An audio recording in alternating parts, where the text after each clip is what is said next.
our guest. I really need to eat lunch, so I might turn off my video when I chew. I don't know. My name's Max Aaron. And I am Philippe. And we're going to talk about... I'm Brad. That's Brad. And Jim. I'm Jim. Jimmy's way back there in the background. We're very, very far away. It would be great if we were closer. We can Much look better. like a tiny little thumbnail. That's good. And who's that? Pretty far away. And we have... Who'd that be? I'm Summer. Hello, everybody. Should I move closer? Yeah. Maybe This is the third in our series on gay polyamory, utopia, or disaster. And this is Vlad. Oh, Vlad, we miss Vlad. And today we're going to talk about jealousy, sympathy, and compersion. So, we're introducing Summer into this class, this course. Summer is a more recent addition to our pod, although Max and I have known Summer for quite a while. Summer, do you want to say how you entered into our pod? Or Dolphin pod. I've been calling it the polypentagon. oh, I like that, polypentagon. That sounds really Way better. good to have a name. Yeah, I met Max and Philippe a few years ago at a Radical Fairy gathering, and I just really connected with them. I really saw myself in them. Spent a little bit of time in Asheville, one-on-one with Philippe, and Max and I also spent some time together then. And kind of life moved on from that point, and we kind of witnessed each other from afar, and then something shifted in my life, and I decided that I wanted to move to Asheville. And I reached out to Philippe and asked him if he knew of a possible place to rent here in Asheville, and it just so happened that there was something available here at the Cauldron. A month later, I moved down, and that's kind of how our friendships have continued, and that was in May. And then in that time, I met Jimmy, who has become a close friend, and I also met Brad, who has become my lover. And that started in beginning of June, I think, something like that. And yeah, that's basically that. Well said, to the point. Yeah. So, yeah. We're glad that you're here with us today. Yeah. I'm excited. Thank you. So one of the reasons we brought this subject so highlighted is because for most people, the idea of jealousy is the reason that keeps them from polyamory. The idea that they will become jealous or their partner will become jealous. And so let's just avoid that, because we know jealousy is the ugly green monster. I know that almost every television show, movie, book, almost every piece of literature on whatever media that has to do with love also has jealousy in it. Because that's the biggest conflict in the story of love, is jealousy of some kind. I mean, everyone that we have, every grand story has jealousy in it at some level. And it usually ends in death. Or it often does. Like in the great ones, like Shakespeare. Strangulation. Yeah, there's so the many. Lifetime TV movies. Murder, She Wrote. Yeah. Yeah, all the mysteries, the suspense things, so often jealousy is a big piece. Yeah, it's one of the main reasons for murder. Even, if you take it in a bigger level, even like wars. That's true. You know, Helen of Troy is the famous example, but the early Greek wars, you know, the huge war that started because of jealousy. And if it's not jealousy over a woman or a person, then it's jealousy over, you know, something that somebody else has that we want. So we want to avoid jealousy in general as humans. And one of the pieces that's important about jealousy is the idea of ownership. So if you think you own something and somebody else wants it, jealousy is a big piece. Anything else you want to say about? Well, it would be interesting if we could share a little bit about our, you know, personal experiences. For me, I'm not a naturally jealous person, but I experienced a huge amount of jealousy with one boyfriend around college years who was very flamboyant and a really great lover. And he would get drunk and take his clothes off at almost every party and was having so much fun. And I would just almost stew in rage. And I think it was so bad that I kind of burnt it through my system.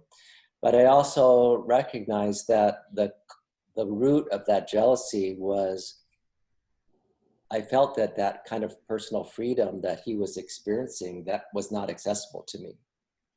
And so I've always, you know, in our conversations, particularly with Philippe, we always like to look at the root, because it's often related to some sibling rivalry or some fear of loss or some specific psychological moment.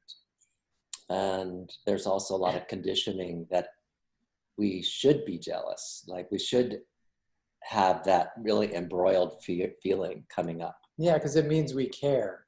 Like it's almost like a badge of caring that you would, this means I really love you, that I'm going to demand that you be faithful to me no matter what. Mm-hmm. Yeah. I had my first real strong memory of jealousy was in 5th grade, I think, and I was in love with this boy named Nicholas, and I was also in love with this girl named Carol, and the three of us were friends, and I would walk Carol home from school every day, and I would wrestle sometimes with Nicholas in his apartment when his parents were gone. You know, it was kind of this really sexy thing. And one day I went to the park near my house and I saw Nicholas and Carol kissing. And I was devastated. I started just crying and crying. And they were like, you know, a ways away. They couldn't see me hiding in the bush. So I went to the Hudson River. I lived in New York City. I went to the Hudson River and tried to throw myself in the river. Now, I was a very dramatic child, as you might imagine. But, you know, that I was devastated for a while. I couldn't even look at them, and, you know, and we had nothing. There was no, like, pre-agreement. There was no idea of anything. It was just, and so I don't know what their reactions were or, like, what happened after that, but I remember that so strongly. And I'm probably, I would guess, the one with the most tendency for jealousy in our whole group, our whole Pentagon, I'm guessing. I have experienced really intense jealousy and intense anxiety attacks and panic attacks over this stuff. And, you know, being open relationship and polyamory, which has always also been my pattern, has pretty much gotten rid of it. Like I don't get jealous very much. And if I do, I pretty much know where to look, which is in my inner anxiety patterns of feeling left out. For me, it's feeling left out.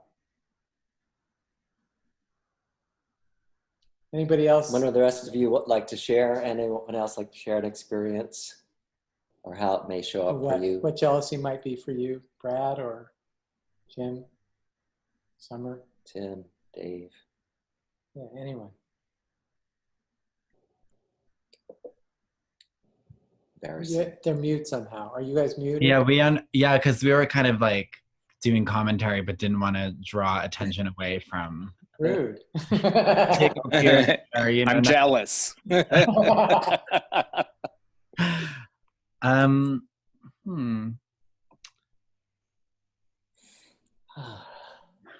Yeah, I mean, I guess I have something to say about the, you know, like the idea of possession and how, like, there's that relationship between feeling like we possess, like we could possess someone, and how, like, that sense of ownership is where jealousy might arise from. Like when we think that someone else's actions and what they are, you know, engaging in is somehow a reflection of what we have or what we don't have, is somewhat of like the illusion that I think like jealousy presents itself in. I don't know if that's clear. Well, let's hear a little Probably bit. formed thought, honestly. Yeah, more personal kind of. I mean, yeah, I think that jealousy is really something that is like, there's that old adage, which is like, jealousy is when you drink the poison and hope that someone else gets sick. It's like when we sit around and stew and stew and stew, like wishing that something that someone else has is what they don't have, or that we have it. It's kind of a way of looking at ourselves and saying, well, I can't have that, or there's no way that I could have it. And it's like the jealousy is something that gets directed outwards at someone else, when really it's information about our own relationship to what we have and what we don't have, and how maybe we're not like feeling into the gratitude of what is present. Yeah. So does anyone else here get jealous or experience jealousy? I definitely do, but I can't remember any moment. Yeah, I'm kind of not typically a jealous person, but there was one moment that I remember kind of early on where I got really kind of upset at Philippe. He was flirting with somebody at my house. And yeah, I just kind of, and it wasn't even so much jealousy. Well, maybe it was, I don't know. It was just this uncomfortableness. So just, and what I realized later was, I saw it as an indication that I cared more about the relationship than I had realized. And that was maybe the source of that uncomfortableness. And it wasn't like a possession thing or a feeling left out. It was just like kind of a realization that, oh, maybe I was more invested than I thought. Yeah, that's a good point. Yeah, so sometimes it is actually kind of elements of jealousy could be a sign to us that we care. That's interesting. Yeah, I think in terms of like the background, that people who are willing to be in open or poly relationships are also willing to tackle uncomfortable feelings, and they like be present to those uncomfortable feelings, communicate with them, or communicate with oneself in such a way as to resolve, like, what am I going to do with this feeling of being embroiled? And I would say that if you were in a committed monogamous relationship where jealousy is an important indicator that you care, then you could just hold on to the jealousy and not really work it through. Like, do you see the difference? In other words, it could be justified. I'm jealous and therefore I'm right. My son, who's 29, told me a good story where he was dating a woman and who was less committed to him, and he was just this committed type. So he said, they separated. but he saw her with another person on campus. And he said he just had this incredible urge come up through his body to leap upon the other guy and strangle him. Oh my goodness. Even though they had already split up, and he's a very rational being, but it was like just a great acknowledgement of this kind of instinct. And I think we can experience degrees of that in different ways. Like someone has a cooler moment, like taking this incredible vacation, or has like a new car, or is having this experience that we want for ourselves. So it can take a lot of different forms, but the feeling can be the same of, I would say, coming from lack. Mm-hmm. Makes sense. So the other piece, John, do you want to share a little bit about your? Nope. Okay. He had just said he has a little bit. So yeah, I guess then I don't want to put you all on the spot, but Brad, no experience of jealousy or anything you could share about that personally?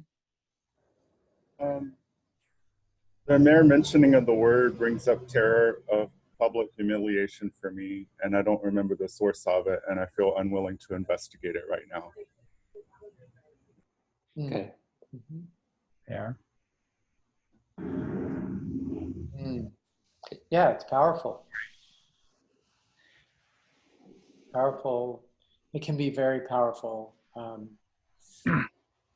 Yeah, I mean, I agree with that. And maybe that's why I'm having a hard time pinpointing one singular instance of it, because it's so wrapped in exclusion, like so wrapped up in being left out, and kind of this question like that really is very present in young children's minds who are different in any way.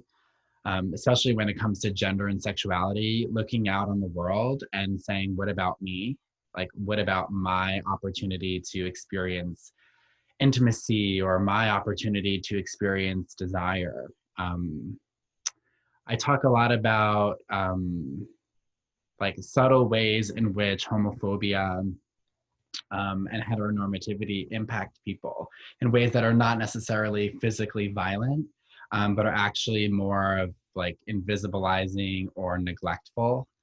And one of those ways happens, in adolescence and in high school years, when, in my particular case, all of my friends who were basically straight girls were able to come together and share about their crushes, and share about who they're dating, and who wrote them this sexy letter, or all of these normal rites of passage for people who are straight. They were able to really share them together within like broad open daylight in the context of our community. But for me, it was always looking out at them and always wishing and always wanting to be the protagonist of my own sexuality, but that was never reflected back in a clear way. And so to say that I was jealous of them, there's definitely jealousy in the mix. Being jealous of the fact that it wasn't so simple for me to share about my desires and to enact my desires openly and freely in the world. But that jealousy was very wrapped up in like heartbreak and pain, and it wasn't always this rageful thing that Max, I think you referenced, but more of like, oh wow, like what about me? What about my opportunity or my chance to, do these things that it seems like everyone else is doing? So there's a little bit of what we call envy as well, that gets mixed with jealousy, which is a little bit different, but it has the same color, and it feels this similar. I had a great a story that I just remembered about polyamory and jealousy within our relationship. We had been dating for a little bit of a year, maybe. Oh, Yeah, because we were already living together at Peter's house, and Max had been dating another guy for a little while, and I'd met him, and we had a great connection, and so we were living in a house, and we had a massage room and a bedroom, and our friend came over to spend the night with Max, and I went to the massage room to sleep, and I started having a panic attack in the middle of the night, knowing that they were in there making love. And it just hit me all of a sudden, and I was kind of devastated, and I lay there and worried about, and what should I do and what's going on? And then I had this realization that when I was a kid, my dad was dating women outside my parents' marriage. And there was one time where I slept on the couch when my mom was out of town and my dad was with another woman. And the main thing I was feeling was, well, two things. One, that I was being left out. Once again, this is the feeling. I was being left out. They were having fun and I wasn't included. And she had also been kind of flirting with me all night because I was a little kid and she was very cute and everything. And so I was kind of had a crush on her too.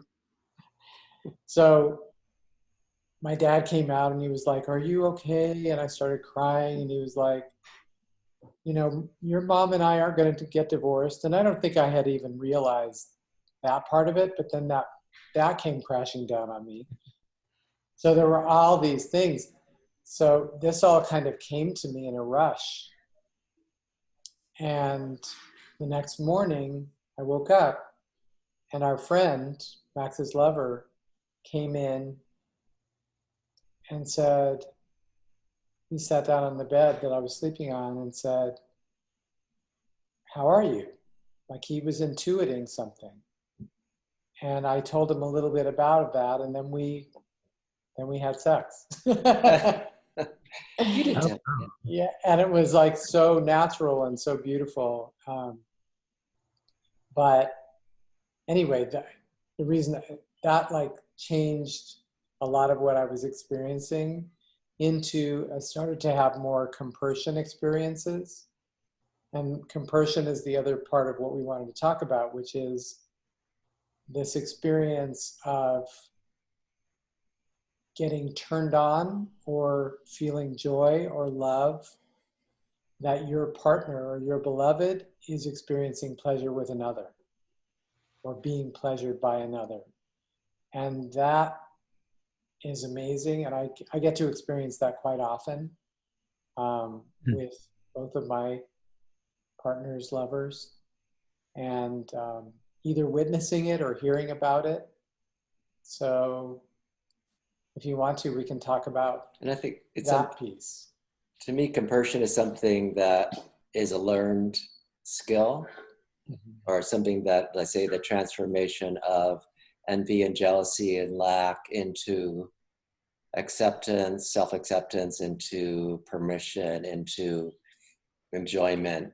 And I think one of the windows for me was, like, I just happened to enjoy watching Philippe kiss other people, like really up close. And it's just a natural kind of voyeur experience that I have. But that at some point translated into allowing myself the erotic pleasure of witnessing that. And then, like just knowing that juicy things are happening in my absence. So it wasn't like an immediate landing of compersion. It was more like I allowed myself to move in that direction, as opposed into feeling of like, well, like, where am I going to get my kisses?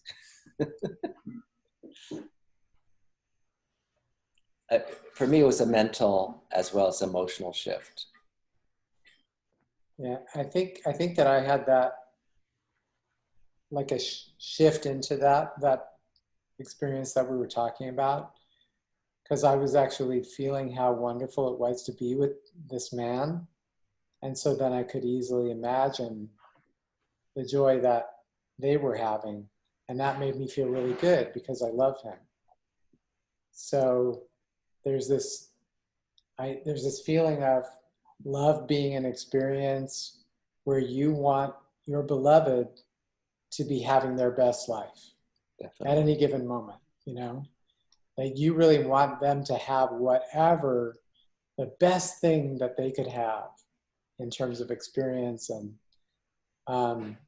so if I'm feeling like I'm wanting to take anything away from them, I have to look at that. Like, what am I,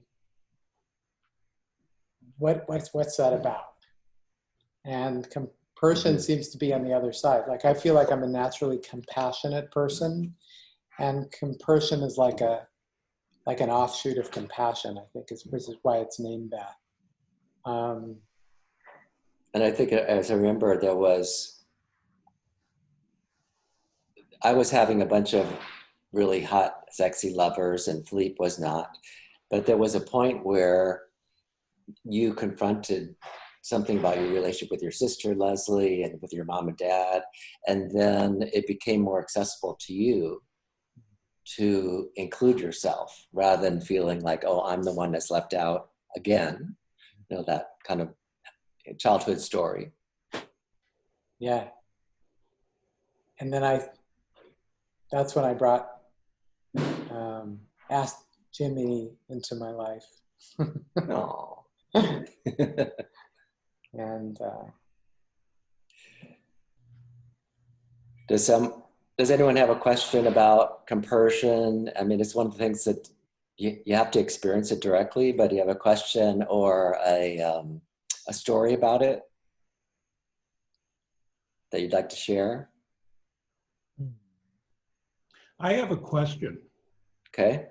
So let's say you're in a situation and you realize, I'm jealous. What process should you go through to rid yourself of that and get to the point of saying, hey, I'm really happy. This guy is having a good time. I mean, what mental process does it take to say, hey, wait a minute, time out. I'm not feeling good about this. I mean, to me, that would, having a little, okay, let's figure this out so you can move on, would be helpful. yeah, for me, it's the best thing is to be able to share it with that person.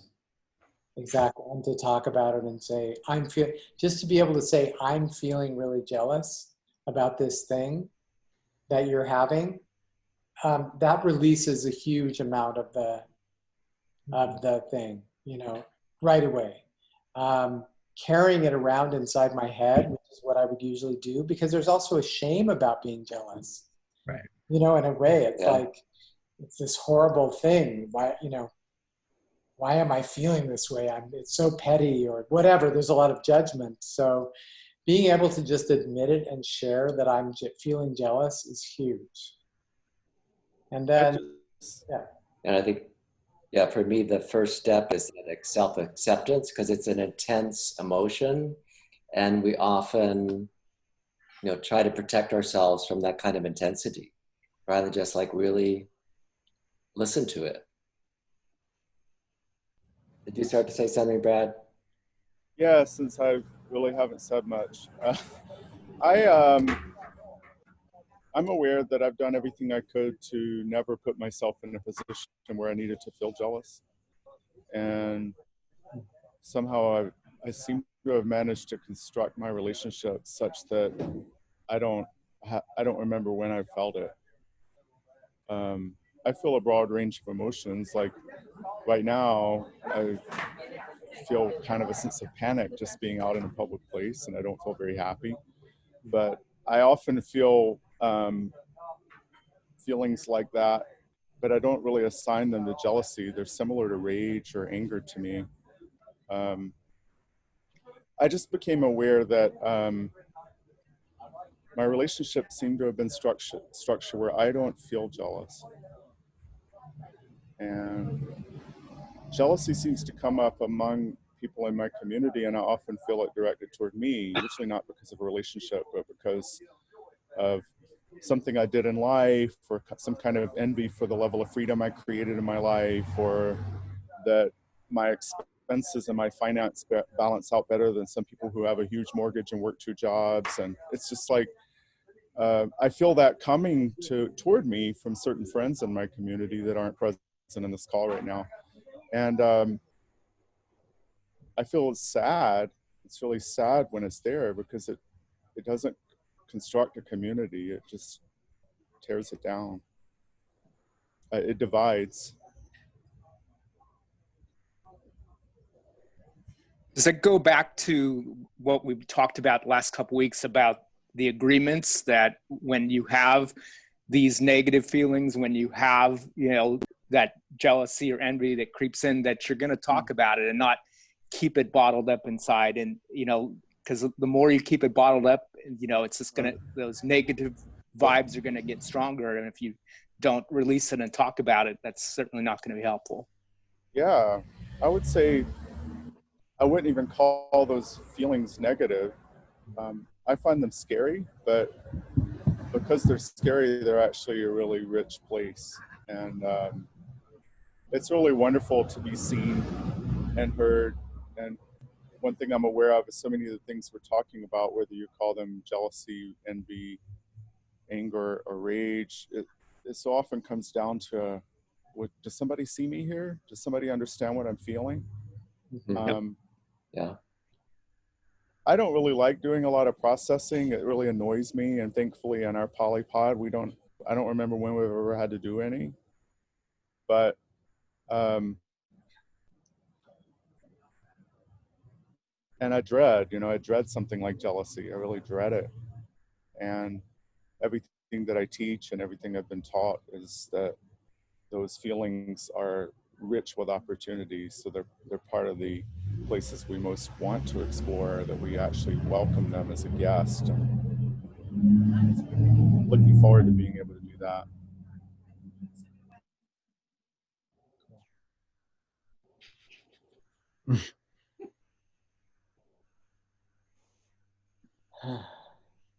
Thank you for sharing that.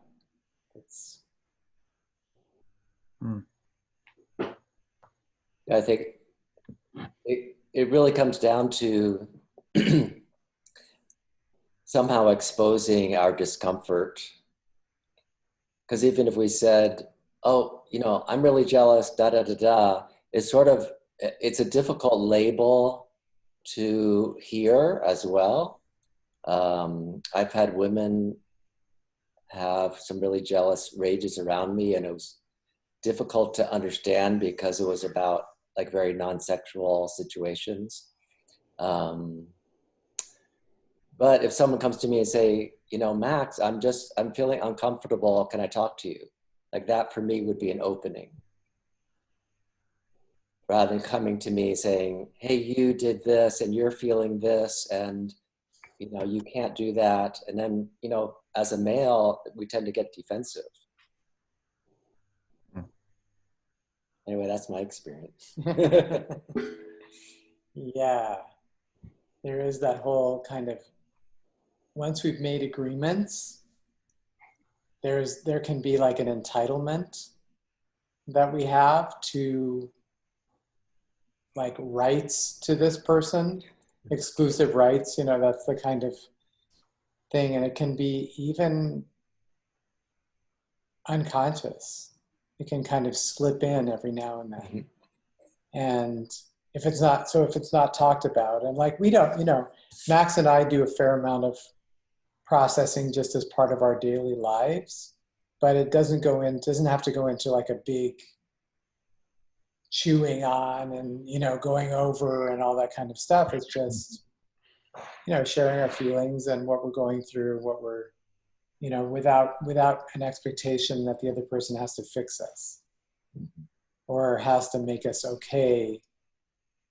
Because I had a friend of mine in a community come to me and say, I need to talk to you about this thing with my lover because he wants to be with other people and I can't deal with that. So I've told him I need to have 6 months of him being monogamous before I can be okay with it. And it's very common. It's very common. And I turned to him and I was like, so you're asking him to make you okay, and somehow within 6 months you'll be okay if he's monogamous. And he was like, yeah, I really think that's true. And I said, well, I can't really advise that. Like, it's not, because just because you're having an emotional issue doesn't mean he has to fix it. You're asking him to change his behavior to make you okay. And I said, certainly there are ways in which we can ask each other to be helpful or to give us a break or whatever. But you're asking for this kind of, I don't know, it just seemed ridiculous to me. And they ended up breaking up, and that person was still mad at me he said, for giving that other person permission to behave badly. Oh, that's true, yeah. Was what he said. I remember. And I was just like, you know, he felt betrayed by me because I hadn't agreed to enforce this monogamy on their relationship. Does that make sense, that story? Because it's kind of a weird story, but it also points out that for some people, polyamory would be, you know, not such a good experiment. Like they might find, we notice this more in heterosexual couples where a man kind of wants to have some sexual freedom and the woman does not, and then she gets talked into it. And then maybe reluctant poly. And they might discover it doesn't really work for that person. What often happens is, in our experiences, the woman falls in love with somebody else because they have an open relationship, and then the guy is outraged that she's having feelings for another man. So he wants it for himself, but not for her. Yeah. It's very often the case. And I think we all do that, like maybe in weird ways, you know, that we don't want to recognize. Or we agree to something that we don't really know the consequences of how to deal with the emotions when they do come up.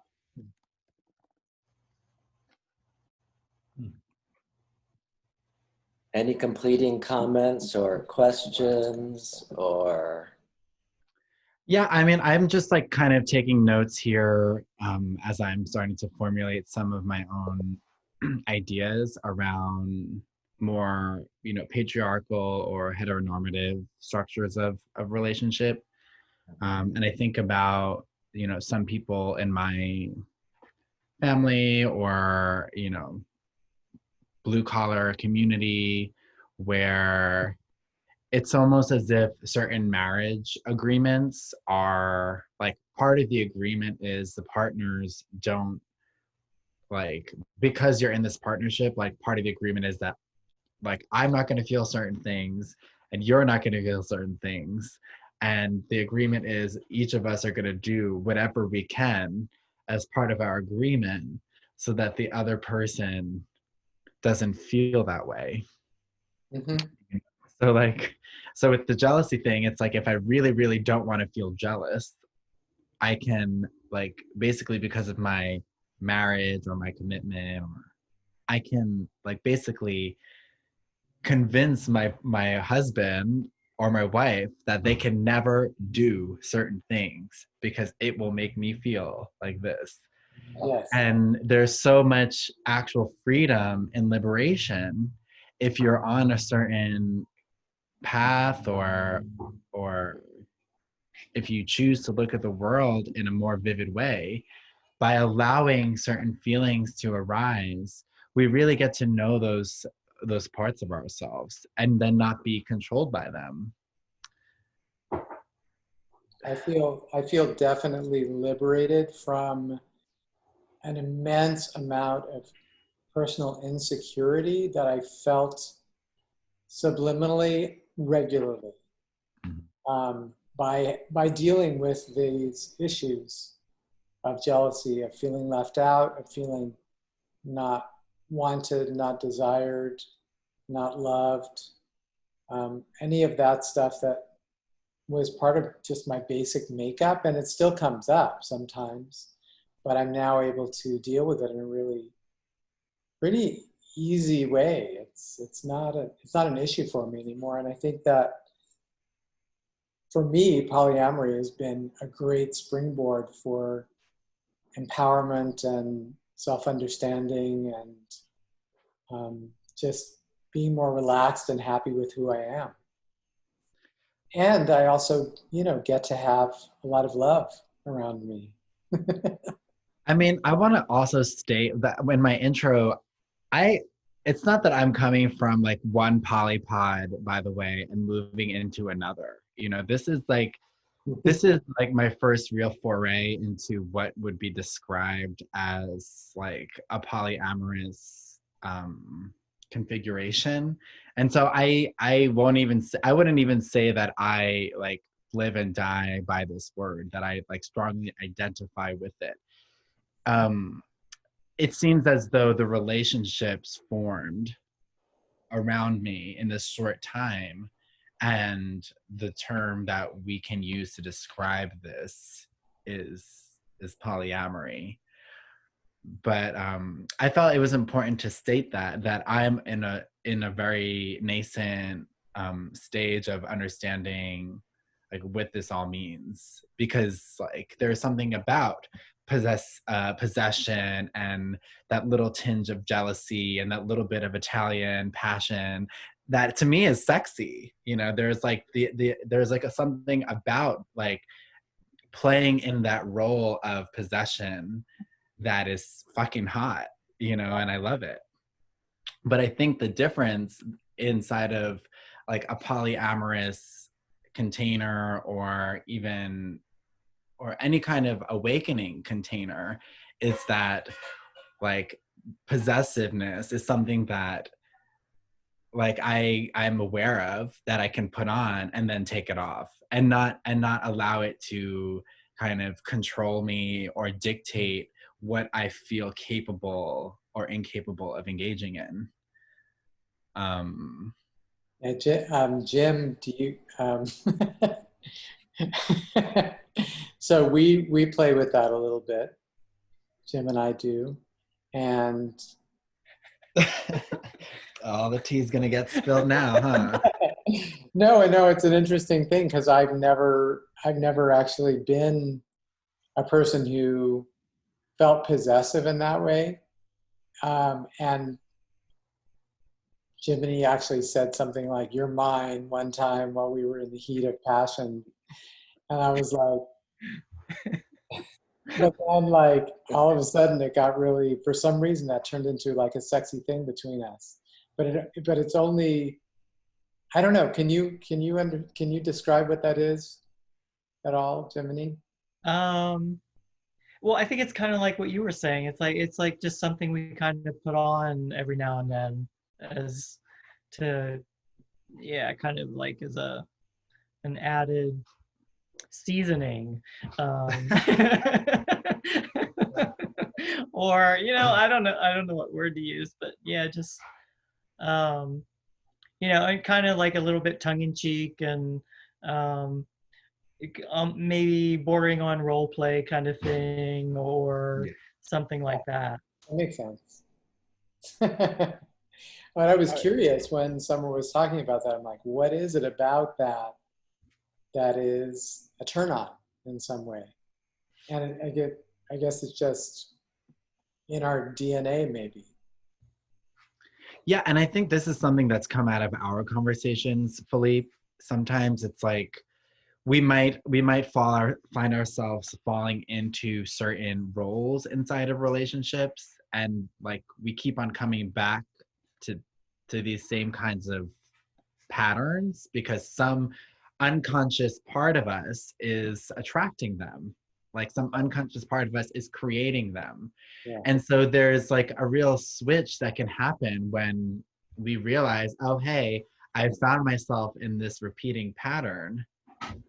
And how can I now own it and say, oh yeah, I guess there is a part of me that loves this, and I want to go deeper into it and own it fully instead of kind of like creeping around it and then being ashamed of it. It's like, Right. oh yeah, this is me, and now I'm going to go all in with it.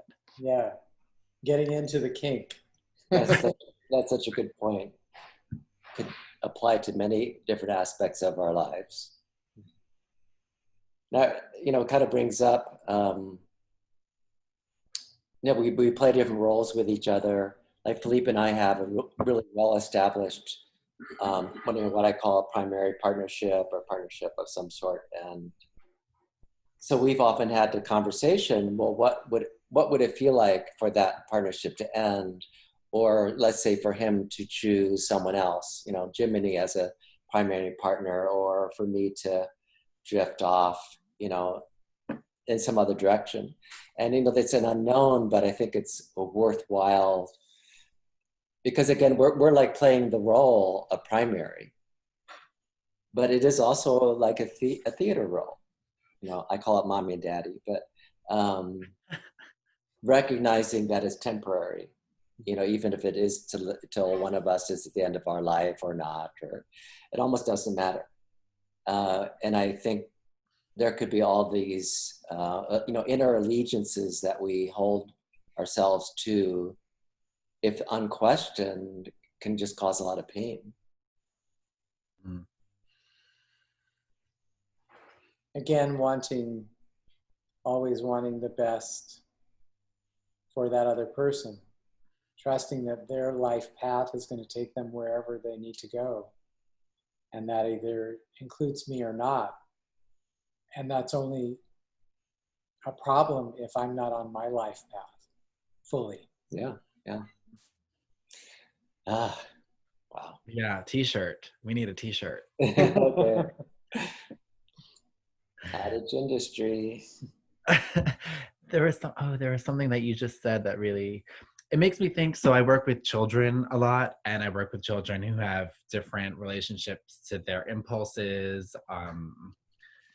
So they, or they have ADHD or whatever kind of intellectual designation that they've been given. And so often, and especially like young children, they need to know when things are going to end. Like we're starting at 1:30 and the session is only going for 20 minutes. Like by them knowing that this time that we have together will end, it actually allows for a certain sense of security and presence that they may not be able to attain if they forget about that fact that this will end at some point. And that kind of, I don't know, that's what I was thinking of, Max, as you were speaking, because it made me realize that if we interact with one another with the knowledge that there, as much as it feels like this is forever, that in fact it's like forever for now, and that it will end, and that's at some point. But keeping that in mind somehow relieves a lot of the need to like control the situation or stake some kind of claim on it. Yeah. Good point. Anybody else have any questions or comments about all that? I'm glad our loyal followers are here.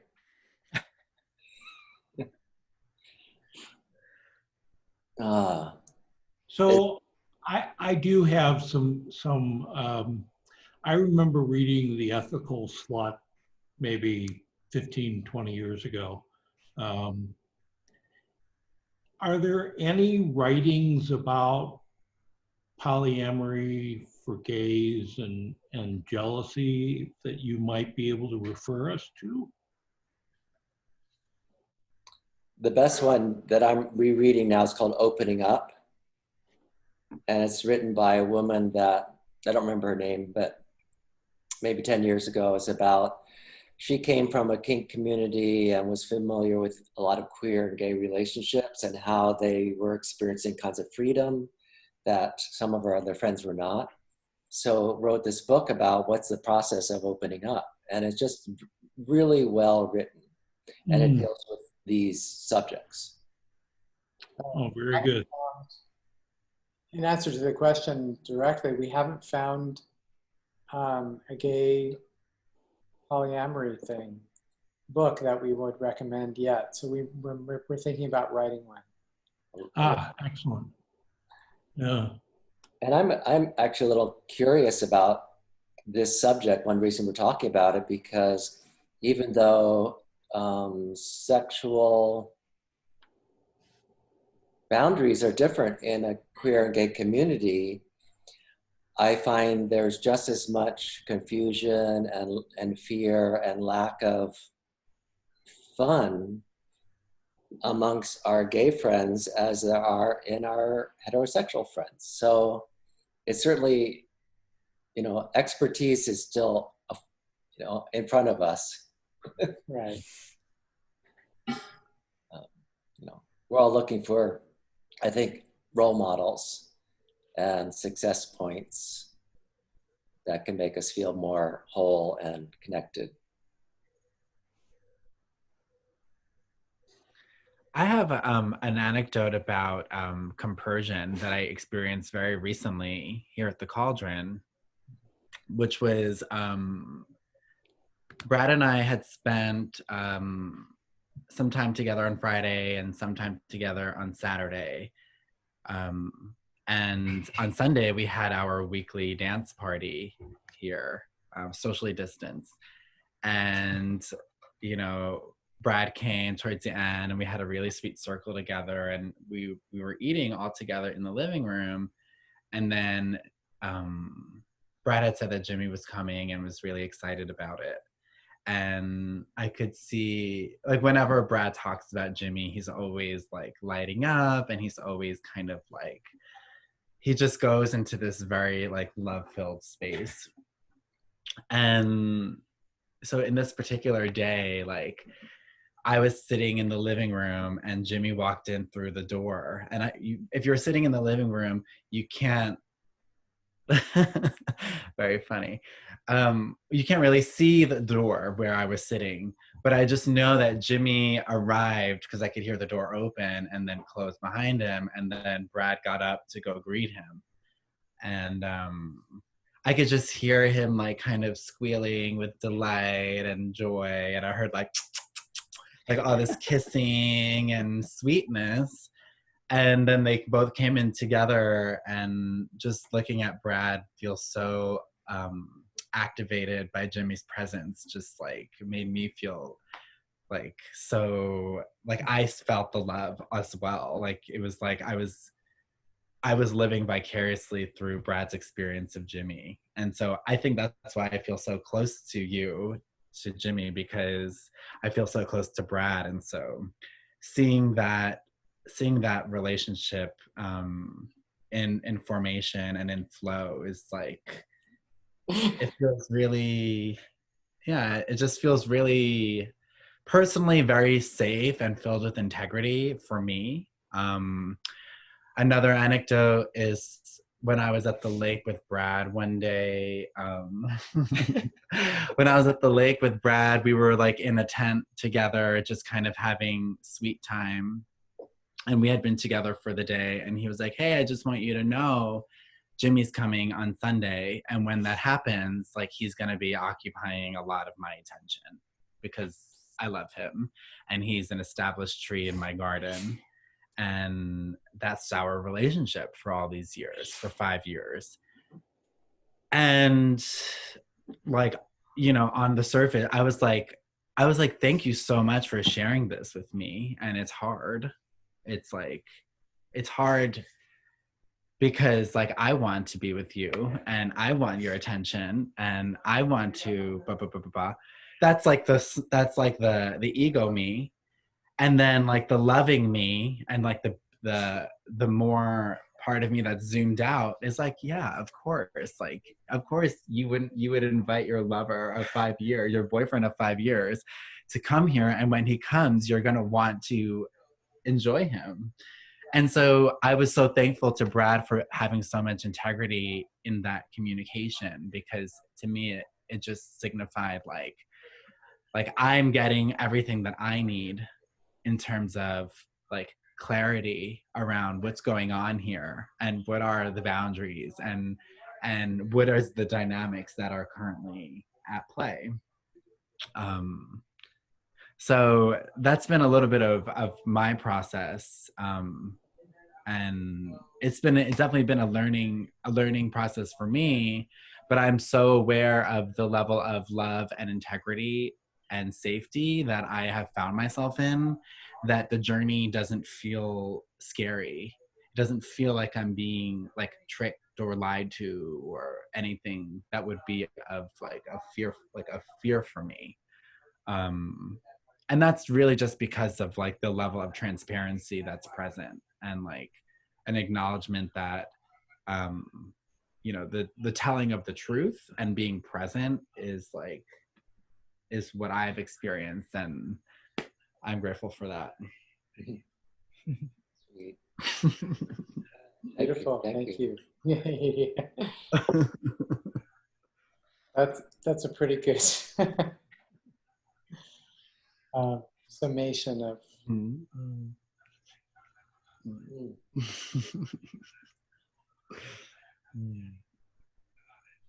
Yeah, I think a good example of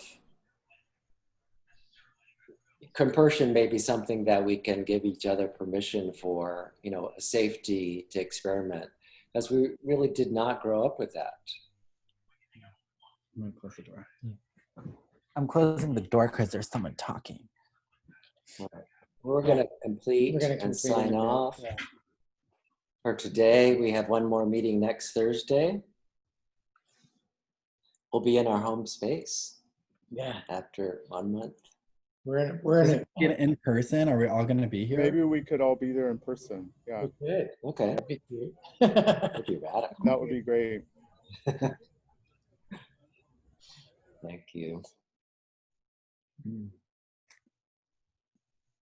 Anybody else want to say anything before we go? Thank you.